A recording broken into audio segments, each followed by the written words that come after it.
நற்செய்தி வாசகம். மார்க் எழுதிய நற்செய்தி 12ஆம் அதிகாரம். ஆண்டவரின் உயிருள்ள வார்த்தைகள் 1-12 முடிய. இயேசு அவர்களிடம் ஊமைகள் வாயிலாக பேசத் தொடங்கினார். ஒருவர் ஒரு திராட்சை தோட்டம் போட்டு சுற்றிலும் வேலி அடைத்து பிழிவுக்குழி வெட்டி ஒரு காவல் மாடமும் கட்டினார். பிறகு தோட்ட தொழிலாளர்களிடம் அதை குத்தகைக்கு விட்டுவிட்டு நெடுப்பயணம் மேற்கொண்டார். பருவ காலம் வந்ததும் அந்த தோட்ட தொழிலாளரிடமிருந்து திராட்சை பழங்களை பெற்று வருமாறு ஒரு பணியாளரை அவர் அனுப்பினார்.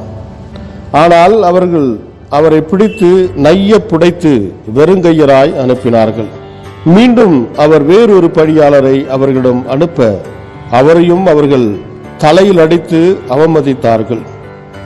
அவர் மேலும் ஒருவரை அனுப்ப அவரையும் கொலை செய்தார்கள். அவர் வேறு பலரையும் அனுப்பினார். அவர்களுள் சிலரை நைய புடைத்தார்கள், சிலரை கொன்றார்கள். இன்னும் எஞ்சியிருப்பவர் ஒருவரே. அவர் அவருடைய அன்பு மகன்.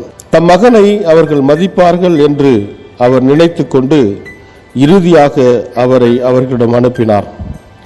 அப்பொழுது அத்தோட்ட தொழிலாளர்கள், இவன்தான் சொத்துக்குரியவன், வாருங்கள் நாம் இவனை கொன்று போடுவோம், அப்போது சொத்து நமக்கு உரியதாகும் என்று தங்களிடையே பேசிக்கொண்டார்கள்.